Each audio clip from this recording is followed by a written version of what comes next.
Hello, everyone. Congratulations on making it to the halfway point of the course. I want to give everybody a virtual high five, but I also want to review some ways you can increase your grade, and I call this Professor C's best advice. So let's review some ways to succeed in the remaining segments of this course. One would be to use research. So I always say to students, whether they're undergraduate or graduate, opinion is great, but back up your viewpoint. The goal of the discussion board really is to include your point of view and your relevant experience, but it's important to substantiate your idea, your position, and build your knowledge through research.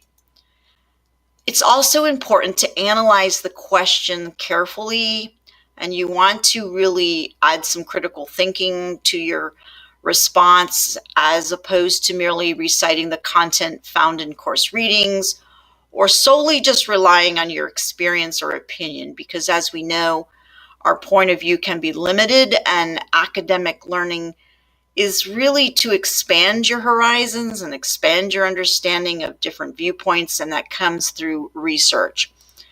Academic learning also requires us to critically think and write more. So if you are posting just a few sentences in your original posting or your replies, it's not going to meet the requirement for the college, and it's really going to hamper your ability to understand and apply the course concepts after this class.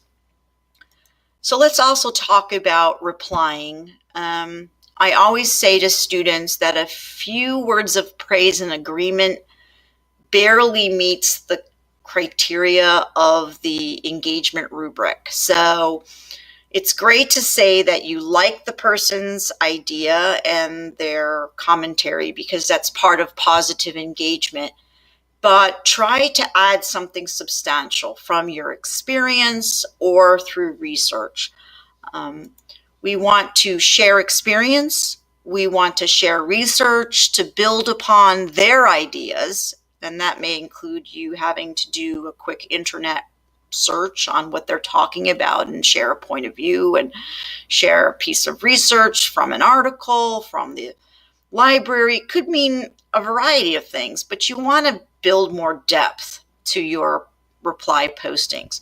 You can also build depth by asking probing questions, but the key component of asking a question is also being available when somebody asks you a question, and that would be replying to peer questions, and that also includes replying to my questions. And I kind of included a very funny meme here about my face when no one answers the question.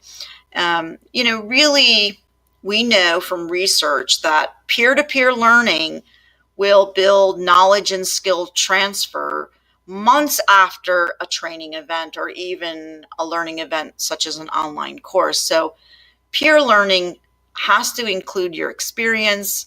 You need to add some kind of research or critical thinking to that posting, and try to ask a question. And if you're asked a question, try to create a substantial reply.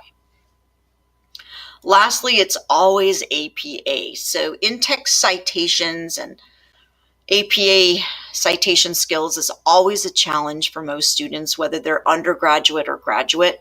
So I thought we'd just quickly review how to correctly cite in-texts. I'm seeing some challenges in the discussion board when we are directly quoting. So here's an example of a properly cited in-text direct quote from a website. When you are using the website's words or the author of the website's words, you want to use quotation marks around what you've directly copy and pasted. And I would note here that the para is a paragraph annotation. So you would put the author or you would put the website name, and if it had a date, this particular website does not have a date, so I put no date. But you've got to point your reader to where you've captured that direct quotation. So on a website, they don't have pages. So what you want to do is you want to count down from the top of the web page all the way down to where you've captured the information, and that becomes your para number, P-A-R-A. So the proper citation of a website, according to St. Jude's, if I'm going to capture this and I want to use it in my discussion board, if I'm directly quoting, I would have to include the paragraph where I captured that on the website. And I'm going to annotate that by saying para number 1, paragraph number 2, but the annotation is para. You can avoid this completely by just paraphrasing, and that's what I highly recommend. So you could restate it, not using those exact words, and I've put the example here below, and you then don't have to include para. So if you're directly quoting from an article, or if you're directly quoting from a book, you have to use the page number. But paraphrasing is an opportunity for you to cite it in your own words and your own interpretation, but giving credit to the source. But you don't include a para number and you don't include a page number. If this is completely confusing, I understand, because citation is often a challenge and it's always a learning experience for anybody, whether you're returning to school, whether this is your first academic experience, it doesn't matter. It's always a challenge, and there's many tools and resources that I have that I can send you.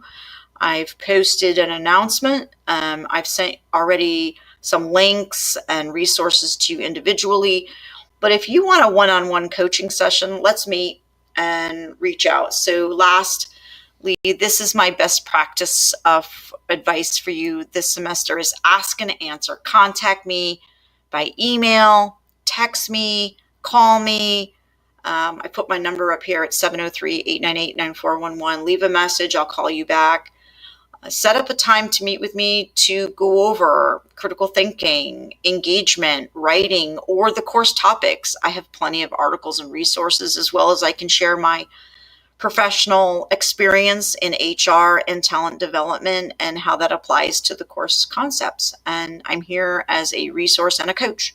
So reach out, and I look forward to engaging with you throughout the rest of the semester. Thanks so much. And again, high five for making it at the halfway point.